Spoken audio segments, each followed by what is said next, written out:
Hello friends, இன்றைக்கி நம்ம சேனலில் ஹெல்த்தியாக பிரெட் சாண்ட்விச் எப்படி செய்கிறதுன்னு பார்க்கலாமா? பிரேக்ஃபாஸ்ட், டின்னர், ஸ்நாக்ஸ்னு இது எப்போ வேணாலும் செய்யலாங்க. ஸ்டவ் ஆன் பண்ணிவிட்டு பேனில் கொஞ்சமாக எண்ணெய் விட்டுட்டு சின்ன சின்னதாக கட் பண்ணி வச்சுருக்கிற வெங்காயத்தை சேர்த்து நல்லா ஃப்ரை பண்ணிக்கோங்க.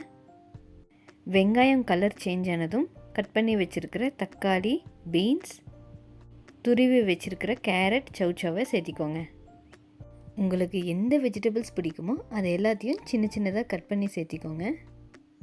பாதி வெந்ததுக்கப்புறம் கொஞ்சமாக உப்பு, மிளகாய்த்தூள், pepper powder, garam masala and jeera powder எல்லாத்தையும் சேர்த்திட்டு நல்லா மிக்ஸ் பண்ணிக்கோங்க. ஒரு சாண்ட்விச் சாப்பிட்டாலே அவ்வளோ ஃபுல்ஃபில்லாக இருக்குங்க. கடைசியாக கொத்தமல்லி தூவிட்டு ஸ்டவ் ஆஃப் பண்ணிவிடுங்க. உள்ளே வைக்கிற ஸ்டஃப் ரெடி ஆகிடுச்சு. இப்போது ஸ்டவ் ஆன் பண்ணிவிட்டு தவாவை நல்லா ஹீட் பண்ணிக்கோங்க. மைதாவை முடிஞ்ச அளவுக்கு அவாய்ட் பண்ணிக்கோங்க. வீட் பிரெட் தாங்க இன்றைக்கி நம்ம எடுத்திருக்கோம். அதுக்கு மேலே கொஞ்சமாக டொமேட்டோ கெச்சப், ஒரு ஸ்லைஸ் சீஸ் அண்ட் நம்ம ரெடி பண்ணி வச்சுருக்கிற வெஜிடபிள் மசாலா எல்லாத்தையும் சேர்த்திட்டு மேலே இன்னொரு பிரெட் வச்சு இந்த மாதிரி கவர் பண்ணிக்கோங்க. தவா நல்லா ஹீட் ஆனதும் கொஞ்சமாக நெய்யை தடவிட்டு ப்ரெட்டை போட்டுட்டு மேலே பிளேட் இந்த மாதிரி வச்சு நல்லா ப்ரெஸ் பண்ணிக்கோங்க.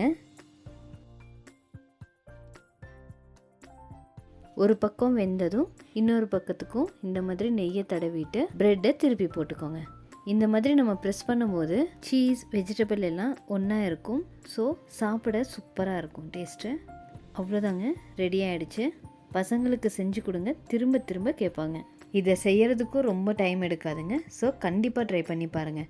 இந்த மாதிரி homemade and healthy recipes daily பார்க்கணுன்னா நம்ம சேனலை மறக்காமல் சப்ஸ்கிரைப் பண்ணிக்கோங்க. நாளை சந்திப்போம்.